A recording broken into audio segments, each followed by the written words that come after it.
Il est d'aller demander à ses parents. anaenda kaomba kwa bazazi Est-ce que yake, vous pouvez me permettre de sortir avec votre fille? unaweza kuniruhusu nitoke na mtoto wenu mwanamke? C'est la coutume, la culture américaine. Njo vile bantu wa Marekani banaishi. Quand vous voulez apprendre, connaître la fille, l'étudier, alors vous demandez la permission à ses parents pour sortir avec elle. Comme ça, vous avez le temps de l'étudier. Wakati unaona mwanamke unaomba ruhusa kwa bazazi yake, unaanza kutoka naye kuzunguluka, haina kutoka kwa ule mawazo yako, hapana.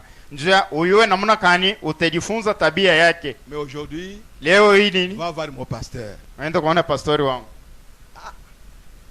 C'est grave. Ni hatari, C'est difficile. ni nguvu. C'est pourquoi je vous ai dit que je parle selon ma connaissance. Ndio kwa mimi nasema kufatana na kujua kwangu. Je ne sais pas ce que vous faites ici. Sijui kile mnafanya hapa. Mais il y a un désastre dans les églises du message. Kwa kuharibifu makanisa ujumbe. Les pasteurs s'opposent au mariage. Pastori banapinganisha mando. Le pasteur qui doit décider. Pastori anapaswa kubeba mipango. Qui a dit ça? C'est écrit où? Nani anasema ile imeandikwa wapi? Nous vous avons montré les citations pour toutes choses. Tunamionyesha vile nabii anasema njoo vitu Mais vyote. pour les choix d'une femme, est-ce qu'on vous a montré ces citations-là? Njia uchaguzi ya mke banamionyesha ile. Que c'est le pasteur qui va décider? Ni pastori atabeba mipango? Non, frères et sœurs. Hapana ndugu na dada. Soyons humbles, soyons simples. Tukwe banyenyekevu. Laissons les gens vivre dans cette liberté-là. Mwache watu baishi mwile huru. Laissez les parents vivre dans la liberté des parents. Mwache bazazi baishi mwile huru ya buzazi. Pour choisir les maris qu'ils veulent. Njoo kuchagua bwana wale banapenda. Vous savez qu'en Israël, Unajua mu Israeli cette coutume-là est en action en Inde jusqu'à aujourd'hui. ile tabia iko mu India tina leo hii. Ce sont les parents qui choisissent l'homme pour leur fille. Ni bazazi banachakuria mtoto wao mwanamke bwana. En Inde, Mu India. j'ai été en Inde, ça fait maintenant je ne sais pas combien d'années. Ilikuwa mu India kuna kwa miaka. Nous les parents, Chez bazazi. moi je sais que tu as une fille. Unajua sio kuna binti. Moi j'ai un garçon. Mimi kwa nikia. Nous nous rencontrons Tunapatana. et nous causons. Tunazungumza. Je veux que mon garçon puisse épouser votre fille. Ninapenda kiana wangu wao Nous mtoto nous wangu. attendons Tunasikilizana. et j'informe mon garçon. Najulisha kiana wangu. Toi tu vas informer ta fille. Wote julisha mtoto Ça wako c'est mwanamke. en Inde. Ile ni mu India. Si mon fils est d'accord, Kama mtoto wangu anishiki. si sa fille est d'accord, Kama binti yake anitiki. on continue comme ça. Tunaendelea vile. L'homme et la femme ne se voient jamais. Bibi na bwana baonane. Jusqu'au jour où il y aura cérémonie de mariage. Kina pale kutakuya ndoa, karama C'est ndoa. alors que le garçon sortira Ndio pale kiana atatokele. et la fille sortira. Na binti atatoka. Ça c'est la coutume. Ile ni desturi ya Bankama. J'ai demandé à un pasteur, Kauliza kwa pastori. toi tu t'es marié comment? Wewe roho namna gani? Selon la coutume des Indiens. Kufuatana na tabia ba India. Il dit non, moi en tout cas, j'ai pris mon pasteur comme mon père. Mimi nikabeba pastori wangu sa babangu. C'est lui qui m'a cherché une fille. Yenjo nitafutia binti. Mais c'est la coutume qu'on a transférée dans l'église. Na ni ile tabia Bankama banigeuza inakuwa mkanisa. Parce que quand nous lisons le message de Frère Branham, Wakati tunasoma ujumbe ndugu nous Branham. ne trouvons nulle part Hatukuta hata fashi où moja. Frère Branham en parle. Kule ndugu Branham anasema hii. Branham me dit priez. Branham asema muombe. Vous voulez avoir une femme? Napenda kupata Priez. muombe. Jusqu'à ce que Dieu vous accorde cette femme-là. Tina pale Mungu atampatia ule Et vous mwanamke. irez vers elle. Na mtenda kwake. Et la fille va en parler à ses parents. Na binti ataambia bazazi Et yake. vous verrez ses parents. Taona bazazi yake. Si ses parents vous autorisent Kama bazazi yake banakuruhusu de la fréquenter, ya mtembelee. alors vous viendrez toujours à la maison Wale utakuwa pa kunyumba. pour fréquenter la fille. Ndio tembelee mke. Pas sortir avec elle pour aller se promener, je ne sais pas où. Non! Haina sasa utaenda mbele kwa hypnose ndio mwenda mkatembea, hapana. Et à ce moment-là, le pasteur va vous donner les conseils. Wale pastori atampatia mashauri. Oh pasteur, moi je ne connais pas les filles, comme toi qui connais les filles. Moi je ne connais pas les filles de mon église. Oh, pastor mimi shiwe bana binti ba mkanisa wangu wanaona hizo kunichakuri. Ah. Moi, je vois les filles de mon église et les garçons dans l'église, c'est tout. Je m'arrête là. Mimi naona babinti babiana banamuke na banaume ba mkanisa. Mimi nashimamia pale. Comment tu vas me poser un problème aussi difficile, aussi lourd comme ça? Na maana gani utanitweka mambo ya nguvu na ya uzito hivi? Quand ça ne marchera pas dans la maison, Wakati atendeka mu oh, nyumba. c'est le pasteur qui m'a montré ça. Ni pastori ndio alinishontea kai. Non! Hapana.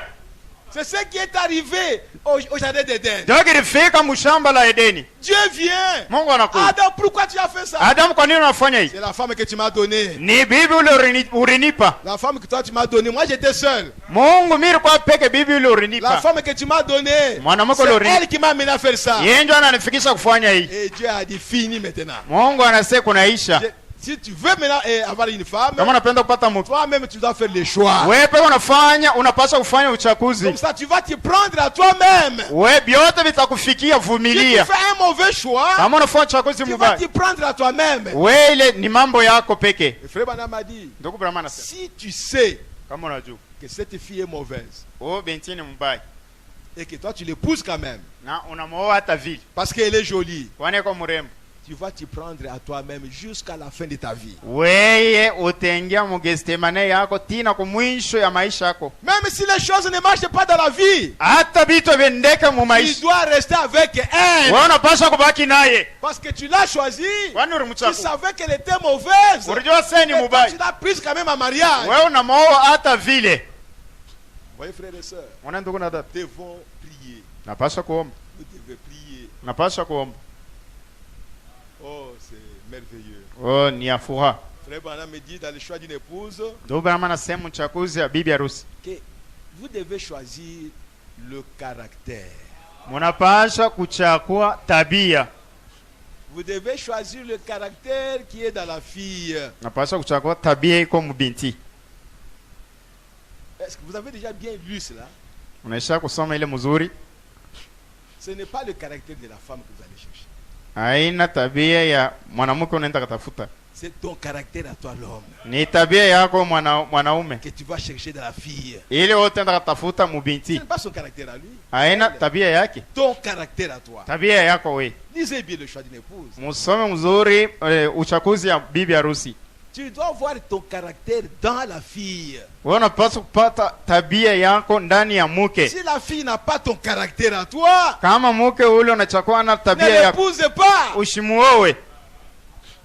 Toi, tu aimes la parole.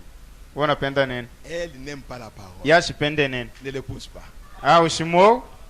Toi, tu aimes prier. Wewe unapenda kuomba. Elle est fainéante. Yeye ni muvivu. Ne l'épouse pas. Ushimuowe. Cherche ton caractère. Tafuta tabia yako. Ton caractère divin. Tabia yako ya bumungu. C'est ce que tu dois chercher dans la femme. Ndio ile unapaswa kutafuta mwanamke. Aujourd'hui, Leo hii oh, mais est-ce qu'elle s'est préparée? anajitayarisha, Est-ce qu'elle travaille à la maison? anatumikaka Ce n'est kunyumba. pas ça qu'on vous a demandé d'aller chercher. Haini ile bari kwamba wase wende ukatafuta. Non. Ton caractère à toi. Tabia yako wewe. Si toi tu es méchant, Kama wewe uko mharibifu, cherche une femme qui est méchante. tafuta mwanamke ako na tabia yako ya uharibifu. Mais c'est ça que vous êtes. Njoo ile huko. Le prophète a dit, Nabii vous anasema, devez être né de nouveau. unapaswa kuzaliwa jipi. Vous l'homme. Wewe mwanaume. Alors vous chercherez une femme qui est née de nouveau. Na utatafuta pia mwanamke anazaliwa jipya. Vous devez être rempli du Saint-Esprit. Unapaswa kuwa mwenye kujazwa na Roho Mtakatifu. Et alors vous chercherez une femme qui est remplie du Saint-Esprit. Na utatafuta mwanamke mwenye kujazwa na Roho Mtakatifu. Mais aujourd'hui dans les messages, Leo hii mujumbe. au niveau des mariages, Mundo. nous sommes devenus comme des catholiques, Tunakuwa saba Katoliki, comme des protestants. ba Protestant. Il n'y a pas de différence. Hakuna tofauti. Vous trouvez un garçon, Nakuta kiana. il n'est pas né de nouveau. Ashizaliwe jipi. Et il veut se marier. Anapenda ko. Mais le prophète a dit, Nabii anasema, avant de se marier, mbele ko wana. né d'abord de nouveau. Zaliwa mbele jipya. Sois d'abord rempli du Saint-Esprit. Kwa mbele mwenye kujazwa na Roho C'est Mtakatifu. l'Esprit de Dieu en toi Ni Roho ya Mungu qui ndani va yako. te conduire Itakuongoza. dans le choix d'une épouse. Kuchagua bibi harusi. Aujourd'hui, non, on est là comme ça. Leo tuko paka vile. Oh, je vais me marier. Napenda ko. Bon, on va te marier. Ndo. Tu vas aussi chercher une femme qui est comme toi. Tenda katafuta mwanamke yuko sawa Et yeye. quand vous vous mariez, Wakati mnaoana. des problèmes à la maison. Mambo kunyumba. Et quand vous avez des problèmes, Wakati mko na mambo. au lieu même de consulter la Bible Bali pa kuuliza hata Biblia. ou votre pasteur, Wala pastori wenu. vous allez consulter d'autres hommes. Unaenda kauliza batu bengine. Oh, celui, il s'est déjà marié il y a longtemps. Ule Il va kuna lui poser des experience questions. Est-ce que mundo. vous connaissez les problèmes que lui passe dans sa maison? Wewe unajua mambo ile anapitia munyumba yake. Dans l'église du Dieu vivant. Kanisa Mungu yuko hai. Vous avez un seul conseiller pour le mariage. Moko na mshauri moya njoo ya ndoa. En dehors de Jésus, Kutosha kwa Yesu. vous avez votre pasteur. Moko na pastori wenu. Amen. Il est le seul qui peut vous donner des conseils pour ce qui est de mariage. Eko peke njoo kumipatia shauri kwa ile naangara ndoa. Pas quelqu'un d'autre. Hakuna mtu mwingine. Même s'il est rempli du Saint-Esprit. Hata ni mwenye kujazwa na Roho Dieu Mtakatifu. ne lui a pas donné cette charge-là. Mungu ashikumpatia ile muziko. Cette charge-là a été donnée au pasteur. Ile muziko balipatia ni pastori. Je vois souvent les jeunes gens. Naona babiana mingi. Oh, mais non, nous cherchons des parrains. Tunatafuta wako ba kutusimamia kundoa. Bon, je leur ai dit que moi, je ne connais pas les parrains dans le message. Nikawaambia mimi siwe ile mambo mu ujumbe. Je connais les témoins dans le message. Mimi najua bashuhuda mu ujumbe. Je leur ai dit le parrain des mariages, des foyers déjà, c'est le pasteur. Nikasema ule baba undoa ya watu ni pastori. Parce que le parrain, c'est quelqu'un qui va vous aider, vous accompagner dans votre vie conjugale. Ule banaita wa kukusimamia ni mtu atakusindikiza maisha yako ya ndoa. Qui va vous accompagner dans votre vie conjugale en dehors du pasteur? Nani atakusindikiza maisha yako ya ndoa nje ya pastori? Qui? Nani? Donc, vous cherchez les témoins. Tafuta bashuda. Bon, c'est ce que nous appelons, selon les sociales, les parrains. Tunaita kufuatana kuisha watu bale bana tusimamia Mais mtu. ces parrains vont s'arrêter pas. Bale ba parents batasimamia fashi bifulani. Peut-être vous aider par le jour des mariages. Pengine kumsaidia pa wakati ya ndoa, Et à la commune, ku commune, dans la fête des mariages, karamu ya ndoa, ils vous accompagnent. bana misindikiza. Mais pour ce qui est des conseils, Ndio ile inaangalia mashauri. de la vie conjugale, Maisha ya ndoa. le seul parrain, c'est le pasteur. Hare moya tu ni pastori. Alors finalement, Kumwisha Eliezer est arrivé dans la maison. Eliezer anafika munyumba. C'est toi l'homme qui a raconté notre fille. Wewe bwana unakutana na binti wetu. Il dit oui. Asendi. D'où viens-tu? Unatokea wapi? Je viens de là. Natokea kule. Je suis serviteur d'un certain monsieur qui s'appelle Abraham. Niko mtumishi wa Bwana bifulani anaitwa Ibrahim. Il m'a dit qu'il vient d'ici, de cette ville-ci, de la famille telle. Ananiambia sana natoka muhimu uji ku jama bifulani. Je crois que les gens ont commencé à pleurer. Najua batu wanaanza kulia. Parce qu'il parlait juste aux frères d'Abraham. Araanza kuzungumza pale pale na banduku wake Ibrahimu. On a posé la question à Rebecca. Anapiga swali kwa Rebeka. Vous connaissez l'histoire. Unajua dishi. Est-ce que tu veux aller avec cet homme? Unapenda kwenda na huyu bwana? La réponse de Rebecca. Jibu ya Rebeka. Après avoir écouté la prière d'Eliezer, Kisha kushikia maombi ya Eliezer. après avoir entendu tous les témoignages d'Eliezer, Kisha kushikia maushuhuda yote ya Eliezer. oh frères et sœurs, Wewe ndugu na dada, vous êtes l'épouse de Jésus-Christ. uko bibi harusi wa Yesu Kristo. Dieu a envoyé Eliezer aujourd'hui Mungu anatuma Eliezer leo. pour vous parler de votre mari, Ndio kumiambia bwana wenu. pour vous parler de ce que vous serez. Ndio kumiambia kukile mwa mutakuya. Frère, Ndugu, c'est un miracle. mjiza. Peut-être que tu étais en train de boire de l'alcool Saa zingine unaanza kunywa pombe. et quelqu'un t'a apporté le message. Mtu anakuletea ujumbe Et tu as cru. na unaamini.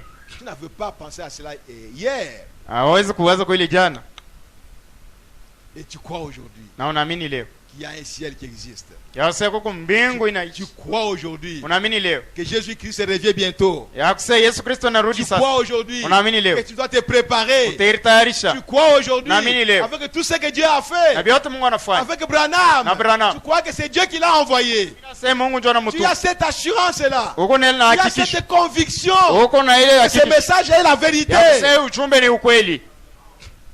Frère, Ndugu, qu'est-ce que tu dois encore gagner dans ce monde utapata tena nini mwa hii dunia si ce n'est que de dire Seigneur, reviens bientôt. kama tu aina ya kusema Bwana rudi sasa? Nous voulons nous en aller. Tunapenda kwenda. Vous ne regarderez pas aux amis de ce monde. Hautaangalia ku barafiki ba hii Vous dunia. ne regarderez pas à la richesse de ce monde. Hautaangalia ku utajiri ya hii Vous ne dunia. regarderez pas à la gloire de ce monde. Hautaangalia ku utukufu ya hii Vous ne dunia. regarderez pas à quoi que ce soit de ce monde. Hautaangalia kitu chochote cha hii dunia. Tu dis quel enlèvement est lié. Na utasema kunyanyulia kufanyishike. Nous voulons quitter ce monde. Tunapenda kutoka mwa hii dunia. Nous en avons assez avec ce monde. Tunachoka mwa hii dunia. Nous voulons rentrer à la maison. Tunapenda kurudia kunyumba. Oh, gloire à Jésus. Utukufu kwa Yesu. Frère, Ndugu, Celui qui est né de nouveau, ule anazaliwa jipi, qui est rempli du Saint-Esprit, anajaliwa na Roho Mtakatifu, dans sa pensée à lui, mawazo yake il ne voit que l'enlèvement de yeye l'Église. naona pa kunyanyuliwa. Quand on a posé la question à Rebecca, Wakati wanapika swali kwa Rebeka, tu veux aller avec cet homme? napenda kwenda na huyu bwana. Rebecca n'a pas hésité. Rebeka sikushishite. Rebecca a dit, je vais aller avec elle. Rebeka akasema taenda na huyu bwana. Je sens en moi cette conviction. Ninasikia ndani yangu hii Je hakikisho. dois vous quitter pour aller rejoindre mon mari qui est quelque part. Napa nitoke njua niende nipatane na bwana Même wangu si je ne fasi l'ai pas fulani. encore vu, Hata shi amona. je sais qu'il est quelque part. Mimi najua eko fasi fulani. C'est lui qui a envoyé cet homme. Yeye ndio anatuma huyu bwana Le huyu. fait que cet homme ici Hivi huyu est bwana ni réel. wa kweli Et il a été accompagné de beaucoup de biens. na alisindikizwa na vitu C'est mingi. qu'il y a un homme quelque part. Nikisema kuko bwana fasi C'est que fulani. son témoignage est vrai. Ushuhuda yake ni ya kweli. Je veux m'en aller. Mimi nitaenda. Mais bien aimé, Bapenda. c'est une belle histoire. Ni hadithi mwema. Notre Isaac Isaac wetu est quelque part eko fasi fulani. en train de nous attendre. Ene tuchunga. Il est déjà prêt. Yeko tayari. Il a envoyé Eliezer Anatuma Eliezer avec un message. na ujumbe. Et nous avons cru au message Tunaamini kwa ujumbe. qui nous prépare Inetutayarisha. pour aller à la rencontre d'Isaac, Njoo kwenda mapatano na Isaac. le fils promis. Mtoto wa La Malako. Bible dit, Biblia inasema quand la promesse était sur le point de s'accomplir, wakati ile Malako ilikuwa mkipima kutimizwa, Dieu est venu sur la terre Mungu anakuwa hapa dunia sous forme d'un ange mfano malaika, pour confirmer à Abraham, ndio kuhakikisha c'est Ibrahim. moi qui t'ai donné la promesse. Akasema ndio nilikupa Maintenant, Malako, je dois accomplir la promesse. napaswa nitimize Malako. Oh, frères et sœurs, Oh, ndugu na dada, c'est une belle histoire. ni hadithi mwema. Et la Bible dit, Na Biblia inasema quand ces anges sont partis, wakati ba malaika baraenda, il y avait une famine qui est arrivée. kwanja ilifika Alors, Abraham et Rebecca et Sarah Ibrahim na ont Sara quitté le pays wanatoka nchi pour aller quelque part. tokwenda fasi fulani, Ils ont fait à peu près 300 kilomètres. banafanya makilometa 300. Peut-être qu'ils ne se sont pas rendus ce qui leur est arrivé. Saa zingine bakutambua kile kilibafikia, Mais ils arrivent là-bas, banafika kule les gens de cette contrée-là, les Philistins, batu ba ile makao ba ile fasi wa Filistini ils ont vu un homme wanaona bwana mmoja avec une très jolie femme, na mke murembo, une jolie fille. binti murembo. On va lui arracher ça. Sasa tutamunyang'anya hii, En tout cas, moi je vais lui arracher ça. mimi nitamunyang'anya. L'autre dit non, moi je vais lui arracher ça. Mwingine asema njoo miri ona wa Il est kwanza, mimi seul, on nitamunyang'anya. va les ligoter et puis prendre la femme. Batamfunga makamba kisha tubebe mwanamke. Et finalement, l'un d'eux a eu une inspiration. Mwisho moyo anapata uvuto. Comme nous sommes en train de nous disputer la femme, Sasa tunakokotana tunafuya mwanamke, on va la prendre pour notre roi. tutambeba njoo mfalme wetu. Et ils se sont mis d'accord. Banapata Ils ont demandé à Abraham, naambia cette Ibrahim, femme ici, Mon cette fille ici, Où qui vit-il? est-elle? ni nani? Oh, c'est ma soeur. Oh, ni dada yangu. Ah, tu vas devenir un beau frère du roi. Utakuwa sasa semeki yake ya mfalme. Il n'y a pas de problème. Hakuna mambo. Voyez la condition d'Abraham. Waone kanuni ya Ibrahimu. Il connaît à qui il a cru. Anajua ndani ya nani anaamini. Il connaît celui qui lui a donné la promesse. Anajua la anampa Malako. Maintenant, il est en difficulté. Sasa iko magumu. On doit le tuer Wanapasha kumu. pour prendre la femme. Jua kubeba mwanamke. Il dit à Sarah, Naambia Sara, dis que je ne suis pas ton mari. sema shina bwanako. Parce qu'il est interdit de prendre la femme de quelqu'un. Na inakatazwa Mariage. kubeba boibi wa muntu mundoa. Une femme ne peut pas avoir deux maris vivants.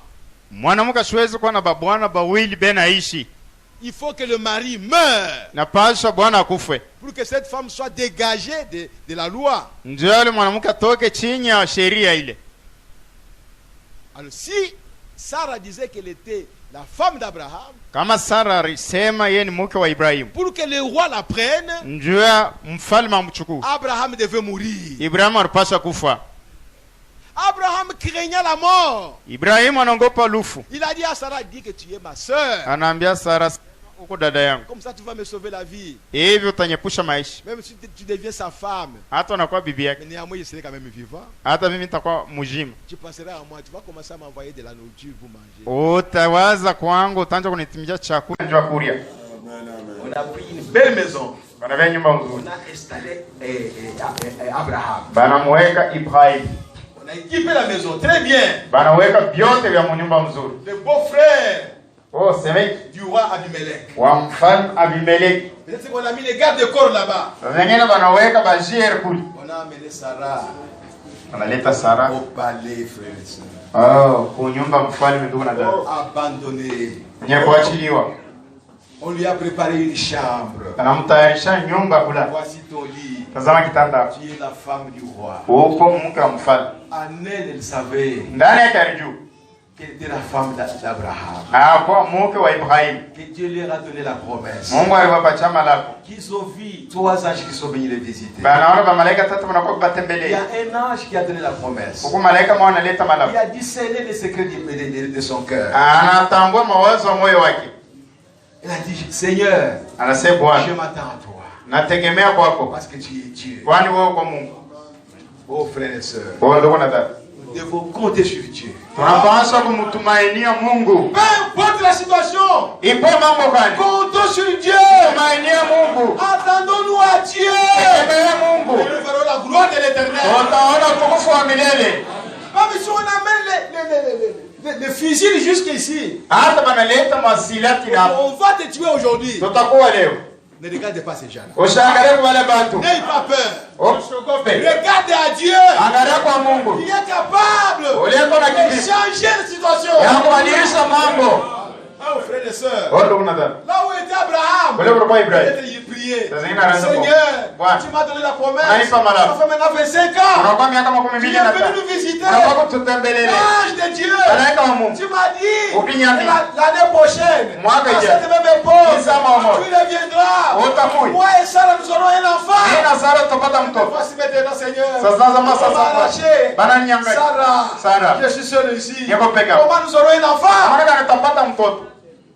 J'ai eu Agar. Mimi napata Agar. On a eu un enfant. Unapata Mais mtoto. qui n'était pas la fin des promesses. Lakini ashukua mtoto wa malako. Si Abimelech prend Sarah, Kama Abimeleki et anabeba qu'ils ont un enfant avec Sarah, anapata ce ne mtoto. sera pas l'enfant des promesses. Haitakuwa mtoto wa malako. Parce que tu m'avais dit Kwani uliniambia? que cet enfant-là Ule mtoto. viendra de toi, Atakuwa kwako de tes entrailles, kwa mtumbo yako. avec Sarah. Na Sara.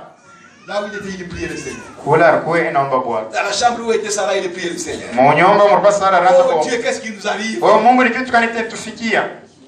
Dieu est descendu. Mungu anashuka. Dieu est descendu Mungu anashuka. dans le palais d'Abimelech. Mo nyumba ya falme Frère Abimeleki. Branham me dit, Abimelech s'apprêtait, il s'est parfumé. Abimeleki anaanza kuweka manukato. Aujourd'hui, Leo hii. cette jeune fille Wote yana mwanamke. deviendra ma femme. Atakuwa bibi yangu. Dieu est descendu. Mungu anashuka. Il y a Abimelech. Anamuita Abimeleki. Qu'est-ce que tu vas faire? Unapenda kufanya nini? Oh Seigneur, C'est Bwana. tu connais mon intégrité. Wewe unaiwa roho yangu kunyoloka. Il m'a dit que c'est sa sœur. Ananiambia sende dadake. Il dit non, Asa hapana. c'est sa femme. Ni mke wake. Ne prends pas la femme de mon serviteur. Ushibele mke wa mtumishi wangu. Sinon, et toi et toute ta maison, vous êtes des cadavres. Bora hivi wewe na nyumba yako mkumaiki. Voyez, frères et sœurs, Mwani ndugu na dada. mettez Dieu Mweke Mungu. dans tout ce que vous faites. Vyote mnafanya. Il est un Dieu réel. Yeye ni Mungu wa kweli. C'est un être réel Ni mtu wa kweli. qui vit, Ule naishi. qui est quelque part, Hebu fashi fulani. comme toi et moi. Sawa wewe na mimi. Frère Branham me dit, Ndugu Brahma anasema. Dieu est un être. Mungu ni mtu. Il n'est pas partout. On a dit, vous le trouvez ici, vous le trouvez à Kinshasa. Non, non, ce n'est pas comme ça. Anafuashi yote sio na mgota Kinshasa na mgota huku. Hapa. Il est un être. Il a un endroit où il est. Yeye anafuashi makao yake. S'il est ici, aujourd'hui, à cet état ici à Lumbashi, Kama Isa eko kulubumbashi. il n'est pas à Kinshasa. Ana Kinshasa. Parce que c'est un être. Kwani ni mtu. Mais il est omniscient, omniprésent. Yeye anajua vyote eko fasi yote. Parce qu'il est omniscient. Kwani yeye anajua vyote. Il est partout. Eko fasi yote. Parce qu'il connaît toutes choses. Kwani anajua vitu vyote. Mais lui, en tant qu'un être, Lakini Yesu akiu. il n'est pas partout. Ana fasi yote. Il est omniscient. Yeye anajua vyote. C'est ça qui le rend omniprésent. Njoo kile kinamfikisha anakuya fasi Tout yote. ce qui se passe en Amérique maintenant même, Yote vinapitikana Marekani. il connaît ça. Yanajua. Il voit ça. Anaona. Tout ce qui se passe en Russie, Yote il vinapitikana voit ça. Maurice Il connaît ça. anajua. C'est pourquoi il est présent. Njoo kwa maana eko fasi yote. Mais lui attaque un être. Yesa mu Il est sur son trône yako bakicha kafala. d'ivoire Ya maso et il est assis là-bas en train de regarder le monde. na enaona dunia.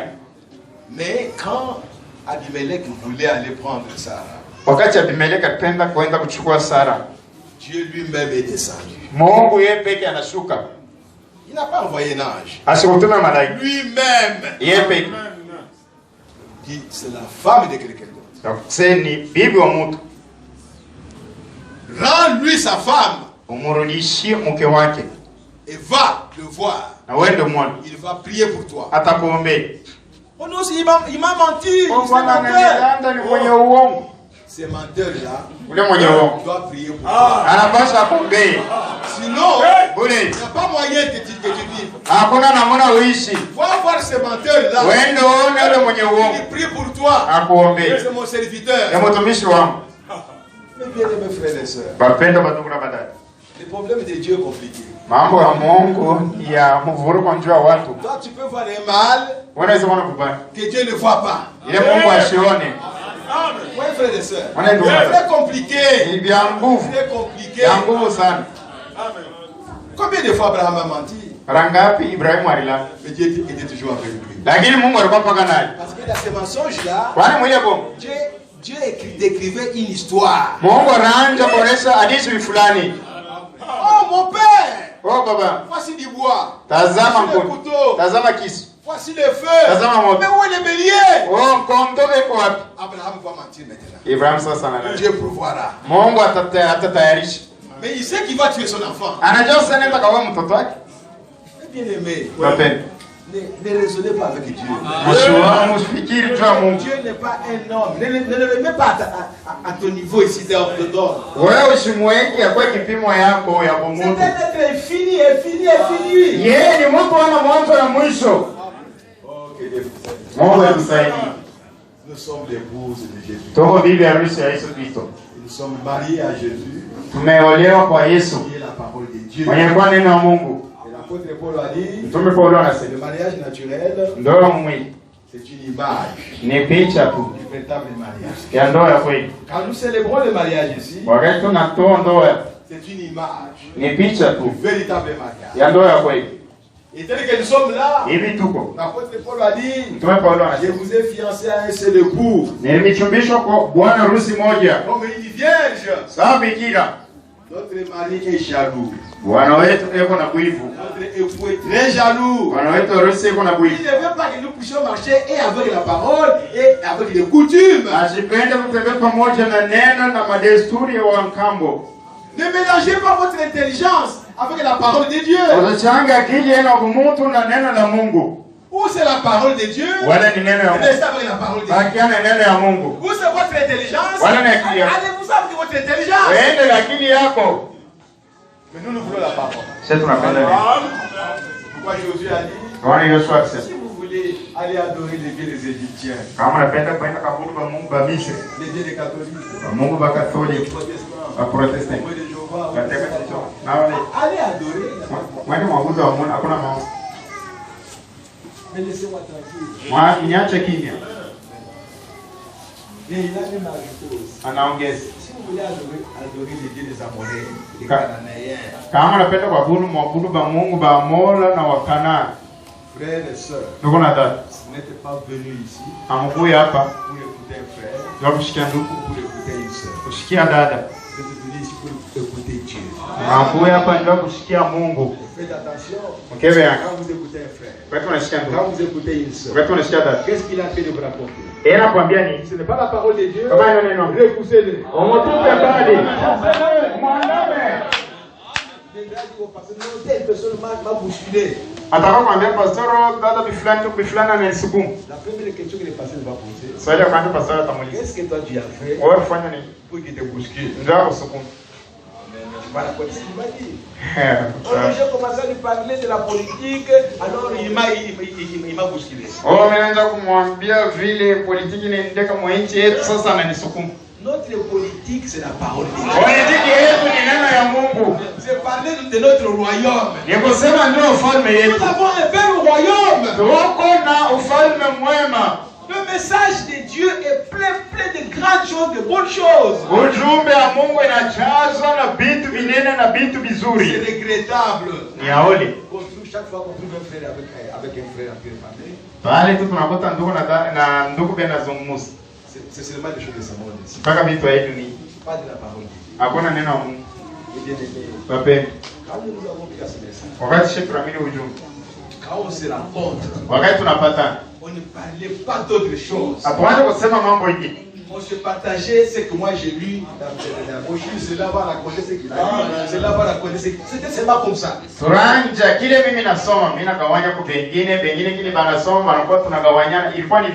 Aujourd'hui vous êtes tellement pauvres. Pauvres en parole. Parce que vous ne lisez pas. Vous n'écoutez pas la parole. Vous ne savez pas de quoi est-ce que vous pouvez parler de la parole de Dieu. Vous êtes prêts à regarder la télévision?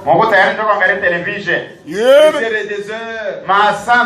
Qu'est-ce que vous gagnez là-bas? Rien du tout. Le diable vous trompe. Vous êtes là. En train de regarder. Les choses de ce monde entrent en vous. Vous ne savez pas. Quand vous regardez ça, entre en vous. Vous êtes en train de manger. Vous ne savez pas. Et c'est de ça que vous allez parler. Peuple de Dieu, revenez à la parole de Dieu. Marchez avec la parole. Parce que vous êtes l'épouse de la parole. Bientôt notre époux va apparaître. Les morts à Christ ressusciteront premièrement. Oh, frères et sœurs, jeunes. Et frère Madame me dit, le mystère qui était dans ce voyage que Abraham et Sarah ont fait, les gens ne savaient pas. Ils ont fait environ 300 kilomètres. Maintenant demandez-vous, comment une maman de 90 ans, si elle est ici par exemple de la ville, elle va faire à pied 300 kilomètres. Non,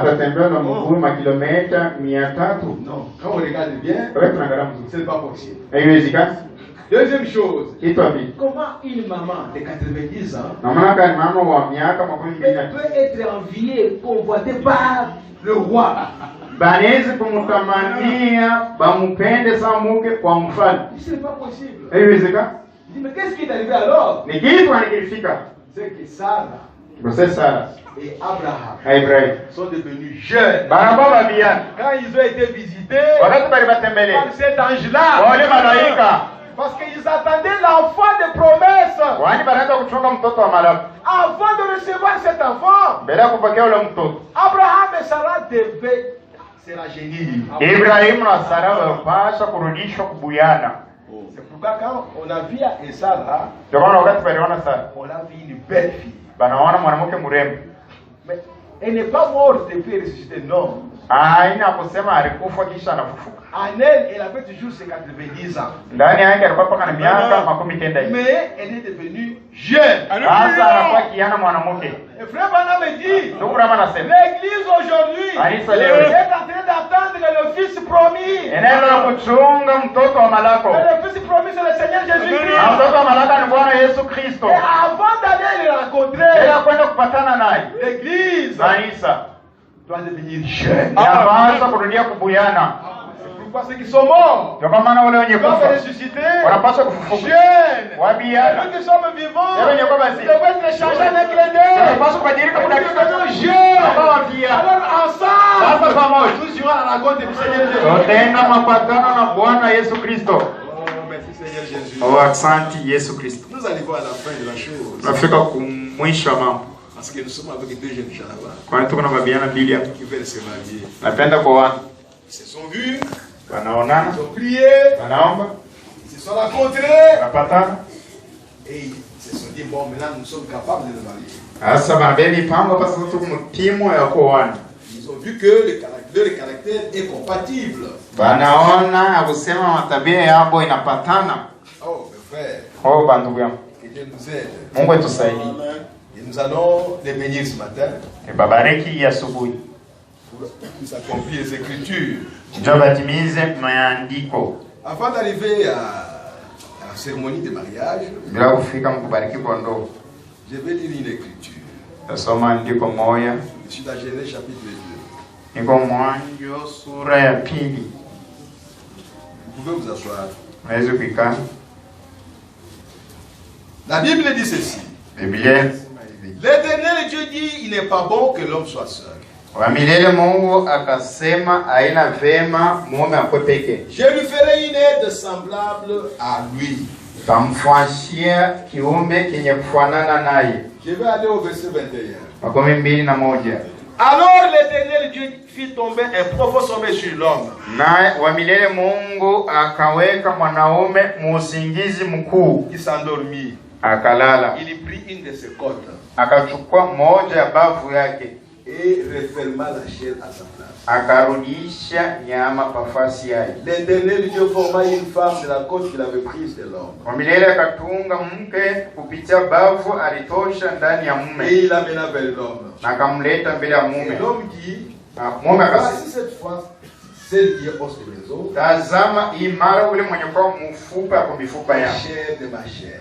na nyama ya kunyama On yake. l'appellera femme Tamuita mke parce qu'elle a été prise de l'homme. kwani alitoka kwa mume. C'est pourquoi l'homme quittera son père et sa mère Ndio kwa maana Bwana atatoka bazazi yake, et s'attachera à sa femme atambatana na mke et wake, ils deviendront une seule chair. wote wawili watakuwa mwili moja. Prions le Seigneur. Ombe Bwana. Dieu notre Père céleste. Mungu Baba yetu wa mbinguni, Bénis ce moment bariki wakati que tu as arrêté avant la fondation du monde ili ulitangulia kutoka bila msingi ya dunia. pour que tu puisses unir ce jeune homme et cette jeune fille Ndio unganisho kiana mwanamke na mwanaume qui se sont aimés walipenda, et qui se présentent aujourd'hui devant toi et devant l'Église wanashima mbele yako na mbele ya kanisa, pour concrétiser les vœux de mariage. njia batimize kiapo ya ndoa. Bénis ce moment, Seigneur notre Dieu. Bariki wakati Bwana Et Mungu, sois avec nous de début jusqu'à la fin. kwa nasi mwanzo na mwisho. Au nom de Jésus-Christ. Jina la Yesu Kristo. Amen. Amen. Maintenant, nous allons entrer dans la cérémonie de mariage. Ingia sasa mkutolea ndoa. Comme je l'ai dit, Sasa nilisema le mariage est une vieille institution. ndoa ni mambo ya kale, Et c'est Dieu qui a marié son fils na Adam Mungu aliowesha mtoto wake Adamu avec sa fille Ève. na binti wake Ewa. Vous savez que quand Dieu a créé Adam et Ève, Unajua wakati Mungu aliumba Adamu na Ewa, la Bible dit qu'ils étaient égaux. Biblia inasema walikuwa wote mkipimo moja, Parce que Dieu leur a dit dominer sur toute la terre. na Mungu akawaambia mtawale dunia nzima. Plus tard, vous savez que la femme a été séduite par le serpent. Masiku mnajua kusema mke walimtongoza kwa nyoka Et a amené ici Adam à ses péchés. na anapeleka tena Adamu mwile zambi. Et quand Dieu est venu, Wakati Mungu anakuja il cherchait Adam. kaza utafuta Adamu, Il ne cherchait pas Ève. Il n'a jamais dit Ève, Ève, où es-tu? tutafute Ewa, ashasemanga Ewa uko wapi? Il appelait Adam. Anaanza kutafuta Adamu. Adam a dit que j'écoutais ta voix. Adamu akajibu, nasikia sauti yako. Et nous sommes cachés quelque part. Tunafichama kwa shibi fulani. Et Dieu a dit, mais pourquoi vous êtes cachés? Mungu akasema, kwa nini mnafichama? Parce que nous sommes nus. Kwani tuko uchi. Dieu a dit, depuis tout ce temps que je vous ai créé, Mungu akasema, tangu wakati yote vous niliniumba, n'avez pas été habillés.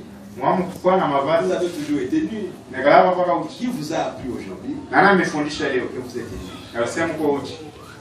Quand nous lisons la Bible, Wakati tunasoma Biblia, Dieu a dit à Adam, Mungu akamwambia Adamu, parce que tu as écouté la voix de ta femme, hivyo unasikia sauti ya mke wako. à partir d'aujourd'hui, Tangu leo le sol ici sera maudit.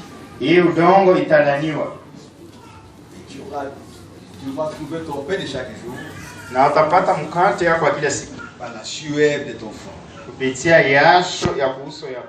Il a dit à la femme, Akamwambia mke, Parce que tu as fait ça. Hivi wewe unatenda hii. Parce que la femme, c'est le serpent qui m'a séduit. Mwanamke akasema ni nyoka alinitongoza. Parce que tu as fait ça. Hivi wewe unafanya hii. Je veux augmenter les douleurs de ton enfantement. Taongeza maumivu ya uzaa wako. Et tous les désirs, tous tes désirs se porteront vers ton mari. Itaenda paka kwa mume wako. Et la troisième chose, Aya tatu. ton mari dominera